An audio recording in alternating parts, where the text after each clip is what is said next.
Hello बच्चों, कैसे हो आप? आई होप कि आप अच्छे होंगे। तो आज हम प्रश्नावली 5.2 के प्रश्न क्रमांक 13 से हल करना शुरू करेंगे। तो आइए हम 13 सवाल से हल करना शुरू करते हैं। 13 सवाल है, 3 अंकों वाली कितनी संख्याएं 7 से विभाजित हैं? दोस्तों, आज मैं 3 सवाल कराने जा रहा हूँ। ये तीनों सवाल परीक्षा की दृष्टि से काफ़ी महत्वपूर्ण हैं। तो आइए हम इसको हल करते हैं। हल, इस पर स्टार लगा लो। 3 अंकों वाली कितनी संख्याएं 7 से विभाजित हैं?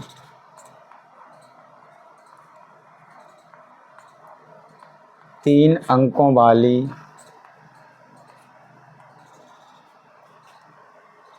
वाली 7 से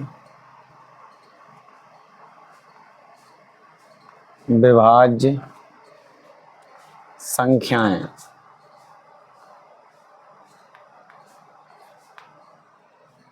तीन अंकों वाली संख्या 100 होती है, वो सबसे छोटी होती है, लेकिन उसमें 7 का भाग जाएगा नहीं। जिसमें 7 का भाग जाएगा हम वहाँ से लिखना शुरू करेंगे। तो 3 अंकों वाली में 105 में जाएगा पहले, उसके बाद इसमें 7 जोड़ते जाओ, 112 में जाएगा, फिर इसके बाद 119 में जाएगा, डॉट डॉट डॉट, लास्ट में 999 होती है, लेकिन उसमें नहीं जाएगा, 994 में भाग जाएगा 7 का। तो ये हमने संख्याएं लिख ली। तो अब हम यहाँ से लिखना शुरू करेंगे। यहाँ a बराबर 105, d बराबर 112 में से 105 कम कर देंगे,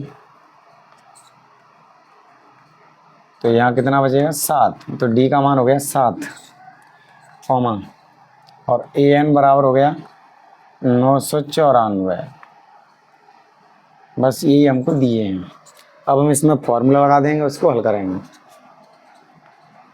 an बराबर a plus n minus 1 d, ये हमारा फॉर्मूला है।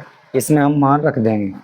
an का मान है हमारे पास 994, बराबर a का मान कितना है? 105, प्लस n का मान हमारे पास है नहीं, d का कितना है? 7। 994, 105 इधर आएंगे तो ये माइनस के हो जाएंगे, बराबर n माइनस 1 इंटू 7।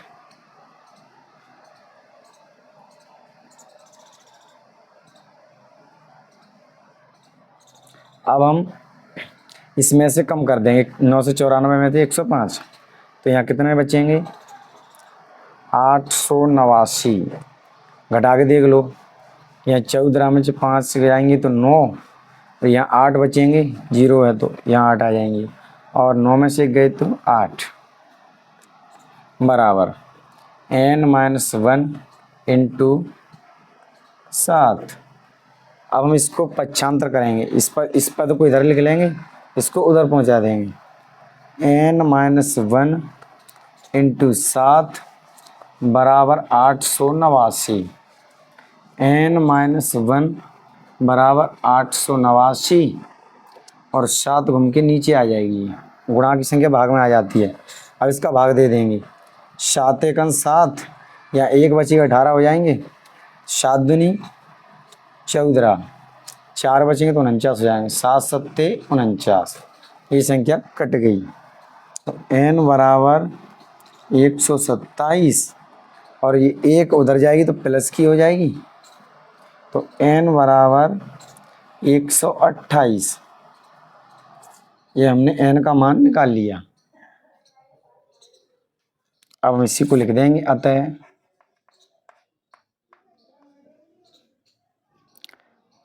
3 अंकों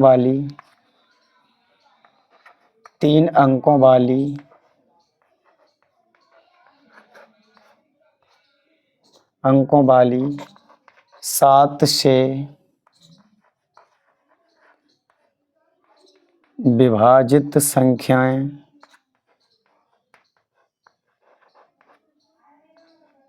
संख्याएं 128 है, और ये आंसर।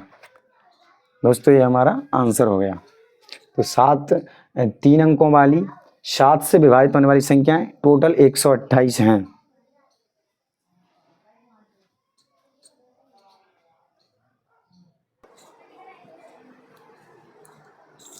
अब हम 14 वाला सवाल हल करेंगे।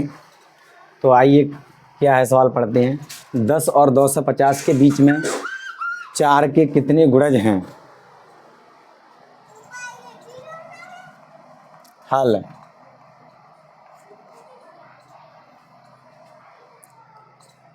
10 और 250 के बीच में 4 के गुणज। 10 और 250 के बीच में 4 के गुणज।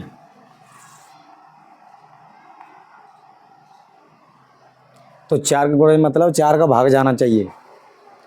तो 10 में तो 4 का भाग जाता नहीं है। इसके बाद जो संख्या है उसमें जैसे 12 में चला जाएगा, 16 में, 20 में, 24 में, डॉट डॉट डॉट, लास्ट में 248 में, 250 में नहीं जाएगा।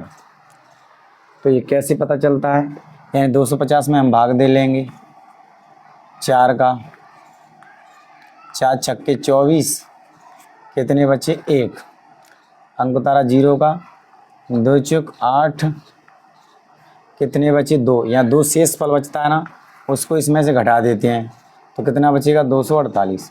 यानी इससे पता चलेगा 248 में भाग जा सकता है। तो अब यहाँ से समझिए, यहाँ a बराबर 12 कॉमा d बराबर दूसरे पद में से पहला कम कर देंगे तो 16 माइनस 12, यानी कितने बचेंगे? 4। तो ये है d का मान, और an का मान दिया है इसमें 248। अब हम इसमें फॉर्मूला लगा देंगे, उसको हल कर लेंगे। तो फॉर्मूला हमारा an बराबर a plus n minus 1d। an का मान है 248, a का मान है 12 प्लस n का मान है नहीं, और d का कितना है? 4। ये है 248, 12 इधर आएंगे तो माइनस के हो जाएंगे, बराबर n माइनस 1 इंटू 4। 248 में 12 कम कर देंगे तो 8 में 2 गई तो 6, 4 में से 1 गई तो 8 में से 2 गई तो 6 बचेगी। यहाँ 4 में से 1 तो 3 और 2 आ गए 236, बराबर n माइनस 1 इंटू 4। अब इसको इधर लिख लेंगे, n माइनस 1 इंटू 4 बराबर इधर आ जाएंगे 236।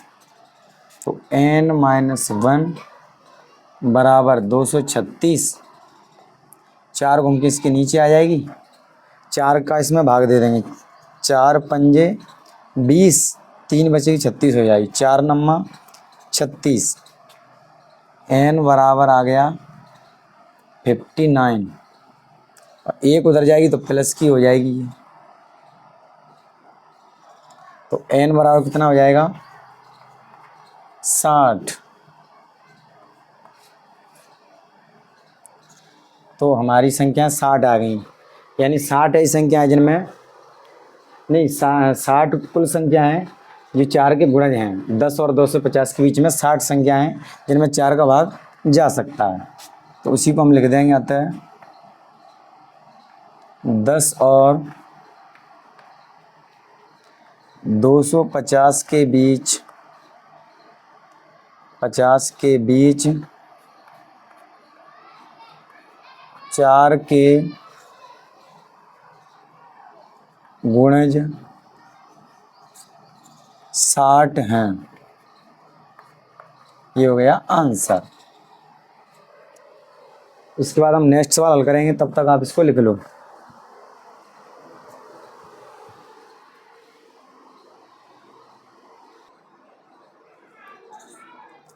अब हम 17वां सवाल हल करेंगे। तो आइए इसको पढ़ते हैं। क्या है? AP 3,8,13 डॉट डॉट डॉट 253 में अंतिम पद से 20वां पद ज्ञात कीजिए। यानी अंत से इधर किस तरह 20वां पद ज्ञात करना है। तो आइए इसको हल करते हैं। हल, यहाँ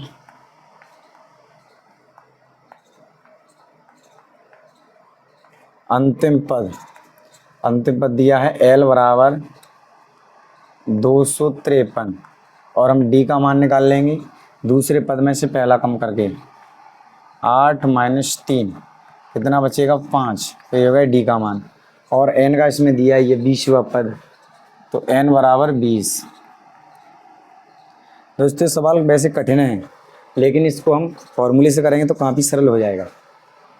तो आइए इसका फॉर्मूला बताता हूँ मैं। AN बराबर L - N - 1D। इस फॉर्मूले से सवाल बहुत छोटा हो गया, यानी ये काफ़ी बड़ा सवाल है। तो AN का मान अपने पास यानी है नहीं, यानी N का मान है 20, तो L का मान कितना है 253 माइनस N का मान 20 - 1 और D का कितना है 5, ये है D का। A20 बराबर 253 माइनस 20 में से 1 कम करेंगे तो यहाँ 19 × 5। A20 बराबर 253, यहाँ गुणा कर देंगे 19 × 5 = 95। तो A20 बराबर 253 में से हम 95 कम कर लेंगे तो कितने बचेंगे, यहाँ 13 हो जाएगा। ये किधर से लेंगे, 13 में से 5 गए तो 8 और यहाँ कितना बचेगा 4, एक इधर से 14 में से 9 गए तो 5, यहाँ बचेगा 1, तो ये बचेंगे 158।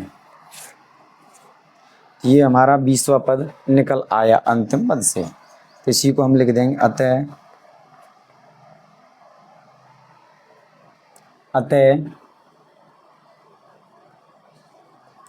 अंतिम पद से 20वां पद